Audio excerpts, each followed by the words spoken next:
A steel cable snaps. It slices through the air at over 300 miles per hour. In less than a second, it can cut a human body in half. This isn't a scene from a horror movie. This happens on the deck of American aircraft carriers. And the men who face this nightmare every single day wear green shirts. Most people have never heard of them. They're called hook runners. And according to Lloyd's of London, they have one of the most dangerous jobs on planet Earth. What they do in those few seconds after a fighter jet lands could mean the difference between life and death. Not just for themselves, but for everyone on that deck. You've probably seen footage of aircraft carriers. Jets screaming off catapults, planes slamming onto the deck at 150 miles per hour. It looks like controlled chaos. And in the middle of that chaos, you'll see sailors wearing different colored shirts, yellow, red, purple, blue. Each color means something. Each one has a job. But there's one color that stands out: green. And within that group of green shirts, there's a job so dangerous, so terrifying, that even other flight deck crew members won't do it. These are the hook runners.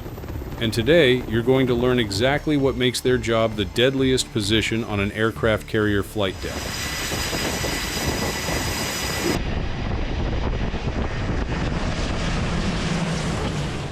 Let's start with the basics. An aircraft carrier flight deck isn't just dangerous. It's one of the most hostile work environments ever created by human beings. The noise alone can permanently damage your hearing in minutes. Jet engines scream at 140 decibels. That's louder than a chainsaw held directly against your ear. The heat from jet exhaust can reach 2,000 degrees Fahrenheit. Hot enough to melt metal. Hot enough to cook a person alive in seconds. The deck itself is only about 1,000 feet long. That's just 3 football fields. And on that tiny space, you've got 90,000 pounds of fighter jets landing and taking off every few minutes. The ship is moving. The ocean is moving. The wind is constantly shifting. And in the middle of all that, you've got about 200 people working, all of them inches away from death at any given moment. But here's what most people don't understand. Every single person on that deck depends on something working perfectly. Something that has to be reset manually after every single landing. The arresting gear cables. And that's where hook runners come in. When a fighter jet lands on an aircraft carrier, it's not like landing on a regular runway. The pilot slams that aircraft down at 150 miles per hour. The instant the wheels hit the deck, a hook hanging from the tail of the plane catches one of 4 steel cables stretched across the landing area. These cables are called cross-deck pendants.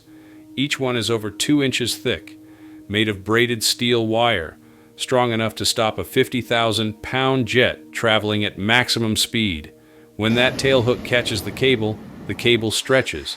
It pulls out from both sides of the deck, running through a massive hydraulic system below. That system absorbs all that energy and brings the jet to a complete stop in just 2 seconds. The jet goes from 150 miles per hour to 0 in 300 feet. That's the equivalent of hitting a brick wall, except the plane and the pilot survive. If you have respect for the men and women who do this job every single day, type respect in the comments below. Let's show them some appreciation.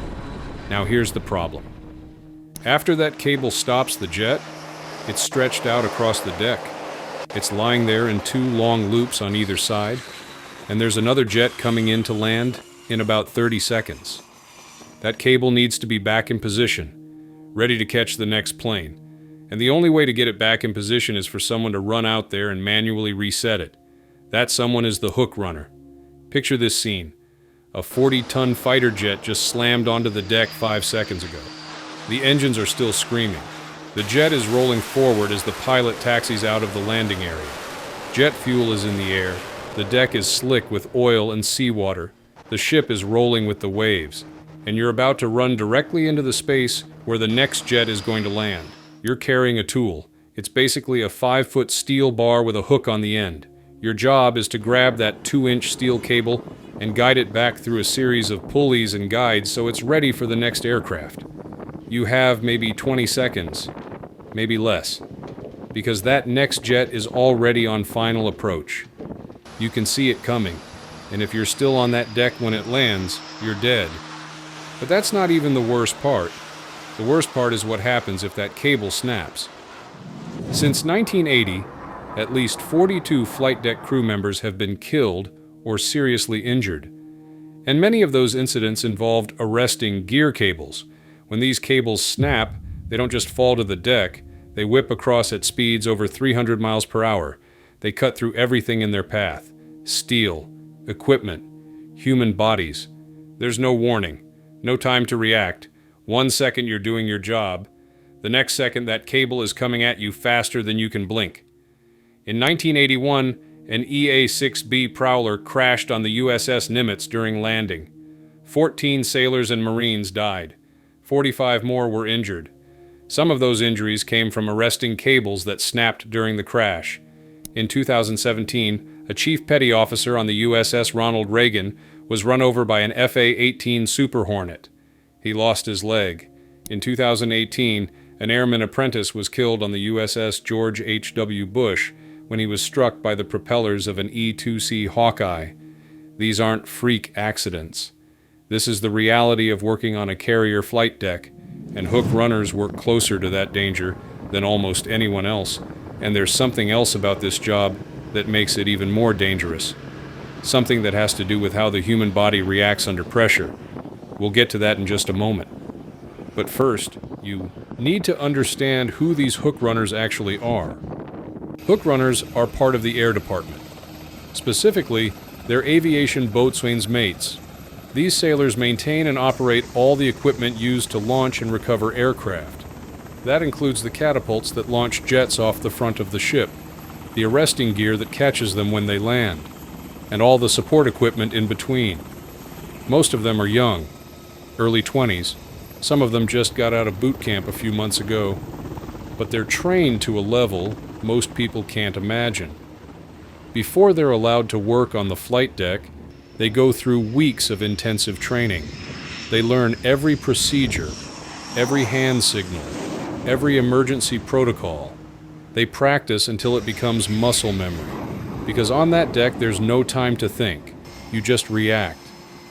And they have to be in peak physical condition. The flight deck sits about 60 feet above the water. If you fall off, you've got about 3 seconds before you hit the ocean. At that height, hitting water is like hitting concrete. Even if you survive the fall, you're now in the middle of the ocean.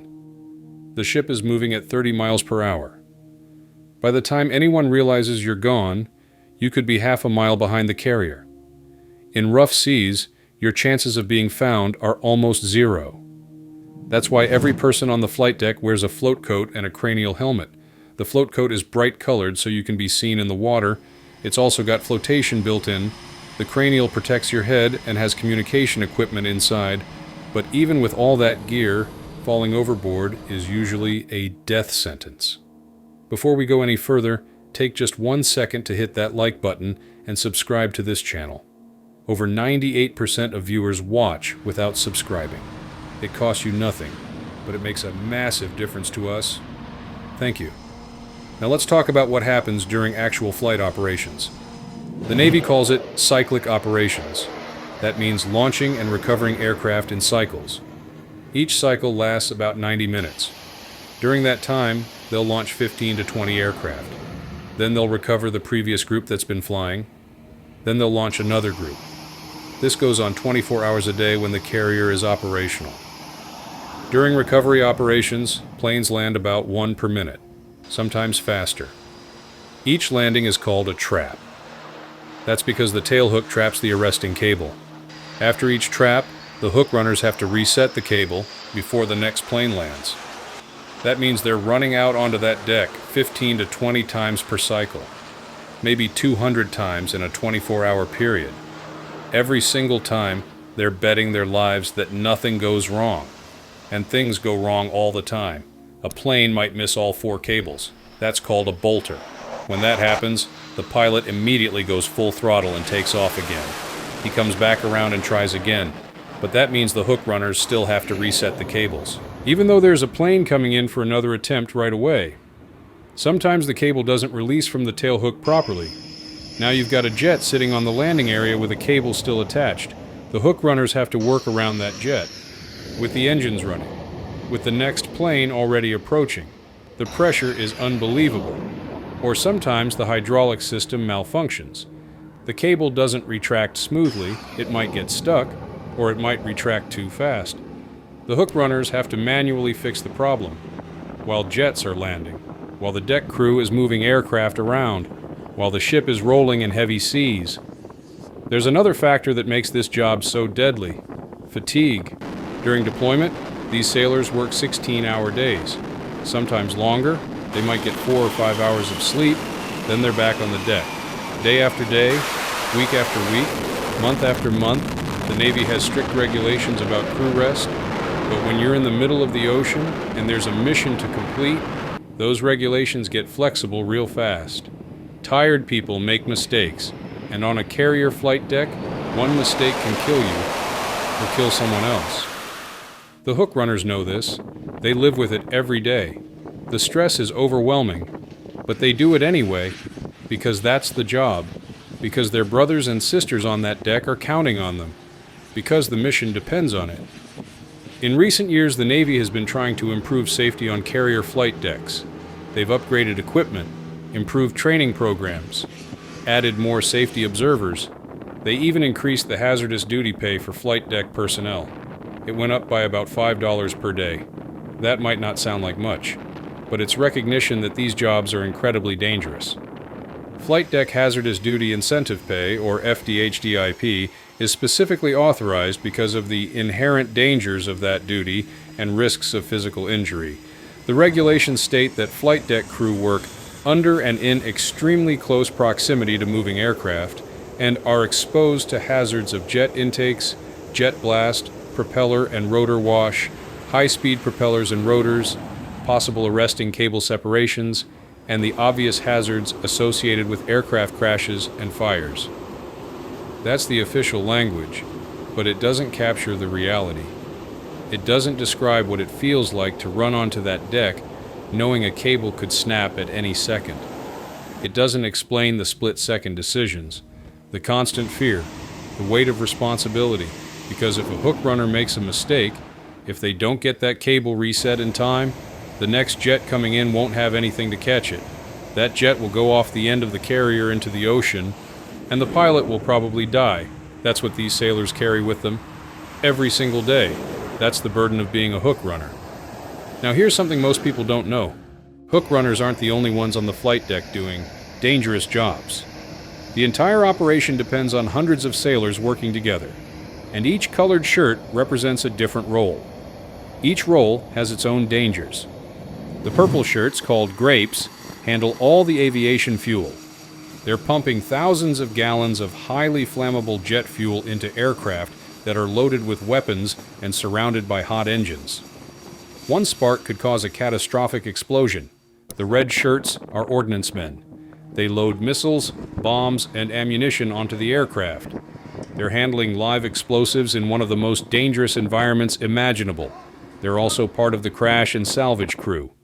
If there's a fire or a crash, they're the ones who run toward it. The yellow shirts direct all aircraft movement on the deck.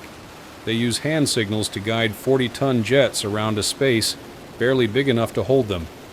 One wrong signal, one miscommunication, and aircraft collide. People die.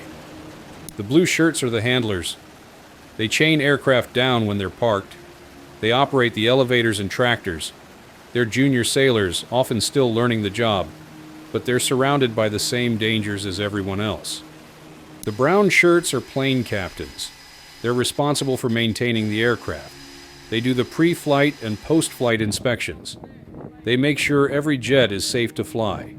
If they miss something, a pilot could die. The white shirts are safety observers, medical personnel, and landing signal officers. The LSOs are former pilots who help guide aircraft during landing. They have to make split-second decisions about whether a landing looks safe or whether they need to wave off the aircraft and send it around for another attempt. Every single one of these jobs is dangerous. Every single person on that deck is putting their life on the line.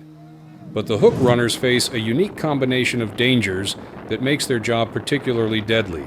They work directly with equipment that can fail catastrophically. They work in the landing zone where aircraft are coming in at full speed. They have no margin for error, no second chances, and they do it with pride, with professionalism, with dedication to their shipmates and their country. These are American sailors doing one of the hardest jobs in the world, and most Americans have never heard of them. The statistics tell part of the story. Since 1980, dozens of flight deck crew members have died. Hundreds more have been injured. Some lost limbs, some suffered burns, some were sucked into jet intakes or struck by propellers. Every carrier has memorial plaques honoring the sailors who gave their lives in service. But statistics don't capture everything. They don't show the close calls, the near misses, the times when something almost went wrong but didn't. Every hook runner has stories. Times when they were seconds away from disaster. Times when luck or skill or divine intervention saved their life. They don't talk about it much. It's just part of the job. Here's what one former flight deck crew member said about the experience. He described it as controlled chaos. That's the phrase everyone uses, controlled chaos.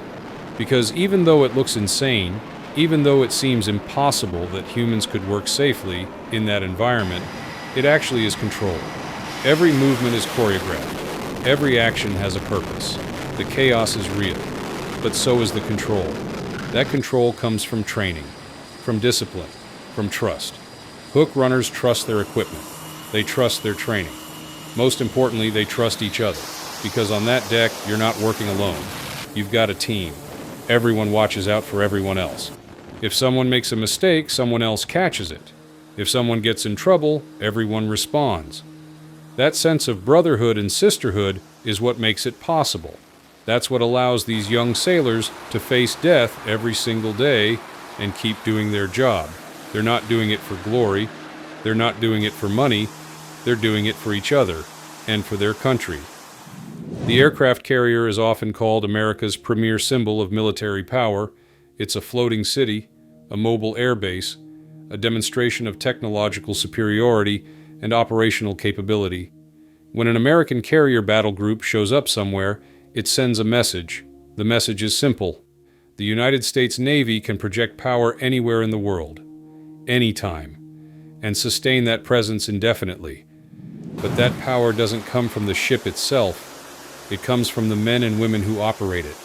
The pilots get the headlines, the admirals get the press conferences, but the real heroes are the sailors on that flight deck, the ones wearing the colored jerseys, the ones who make it possible for those jets to fly, the hook runners, the grapes, the ordnance men, the yellow shirts, all of them. These are ordinary Americans doing extraordinary things. Most of them are barely old enough to drink. They come from small towns and big cities, from every background you can imagine. Some joined because of family tradition. Some joined for education benefits. Some joined because they wanted to serve. But once they get to that carrier, once they put on that colored jersey and step onto that flight deck, they become part of something bigger than themselves. They become part of the most powerful naval force in human history. They become the reason America can defend freedom across the globe. They become the guardians of peace and security for the entire Western world, and they do it one aircraft at a time. One landing, one launch, one cable reset, over and over, day and night, in good weather and bad, in peace and in war. The next time you see footage of an aircraft carrier, look for the green shirts. Look for the sailors running around near the landing area. Those are the hook runners. Those are the men and women with the deadliest job on the flight deck. The job you've never heard of. The job that could kill them in a heartbeat. The job they do anyway. Because that's what Americans do. We face the danger. We do the hard things. We protect each other. And we never quit. Conclusion. The arresting gear cables on an aircraft carrier are reset hundreds of times during a single day of operations. Each time, hook runners risk their lives to make sure those cables are ready for the next jet. That's dedication most people can't comprehend. That's courage most of us will never have to summon.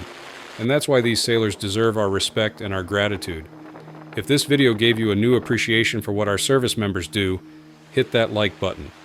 Subscribe so you don't miss future content. And share this video with someone who needs to see it. These stories need to be told. These heroes need to be recognized.